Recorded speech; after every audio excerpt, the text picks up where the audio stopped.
So today I just wanted to take a quick look at Steel Trap. This is a 2007 horror thriller, really not much of a thriller. First off, the poster for this film is very misleading. It's not nearly as exciting as the poster suggests, but you have a group of people. They all seem to have been chosen at random. They are invited to an after party, a New Year's Eve after party. So they make their way to this abandoned floor in a hotel, and you've pretty much got a whole rinky-dink setup. You've got like little paper cups, balloons, things like that. It looks very much like a child's birthday party, and everyone has their own little name setting, and along with that they have a very nasty little nickname. So for the most part, it really doesn't seem to make too much sense why they've all been called here, but they also discover that there is a clue in that room. So the general assumption is that they are on a treasure hunt. So they start following the clues, making their way through. You have these weird little rhymey clues or whatever, but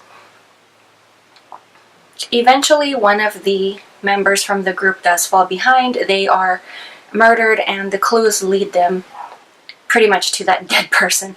So that's pretty much when the bell clicks that, oh, you know, this is not a treasure hunt. This isn't fun at all. I want to get out of here.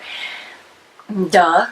You should have gotten out of there to begin with. So I'm honestly not sure if it's the version of the film that I watched, but it seemed to have very flat sound, very monotone. So I don't know if it's just the fact that I viewed the film online as opposed to a physical copy, or if the film actually was filmed with a lower quality mono type sound, but definitely did cause a bit of a distraction when I was trying to watch this. Of course, the dialogue in the film isn't all that great. You do have some decent acting, but some of the scenes are a bit dark and difficult to see at times. So if I'm remembering correctly, the film, they basically shot for 12 hours a day at a time. Also, various scenes in the film were rewritten, which I guess you could say really does make sense why the film really isn't all that great, especially if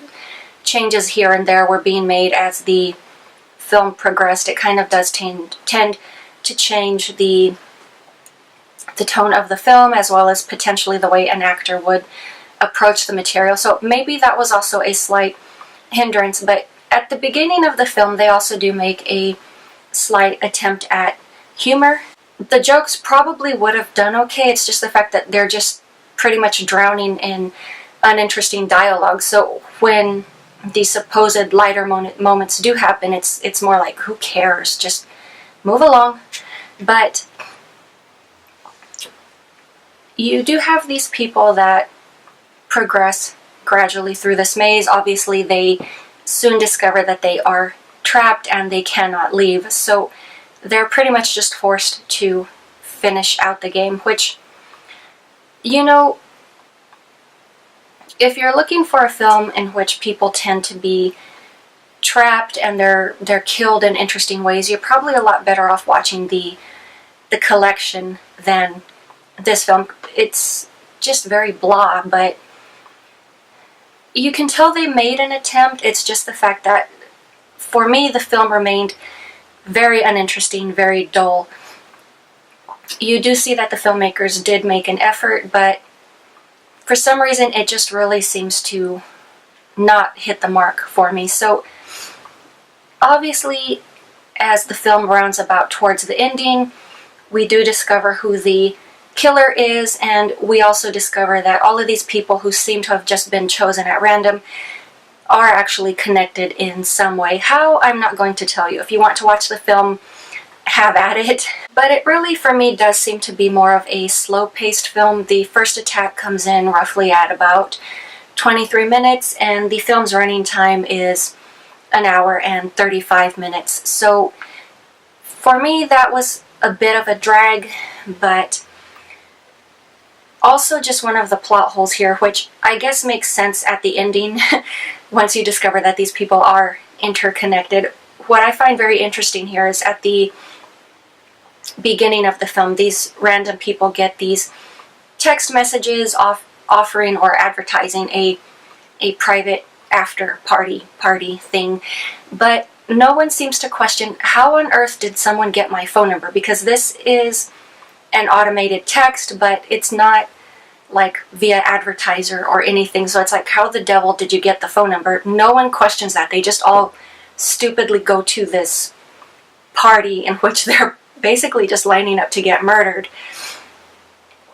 So not necessarily the best film I've seen. It definitely could have been better, but it does take place on New Year's Eve, so what better way to start the year than to potentially just clear off some of the people that maybe you're not too fond of. But I really don't have too much in the way of opinion for this film other than the fact that I just didn't like it and I thought it was boring. If any of you have seen this film, or if you are willing to suggest something similar, I would definitely love to have a chat with you in the comments section. But that is all I have for you guys today, and I will talk to you later.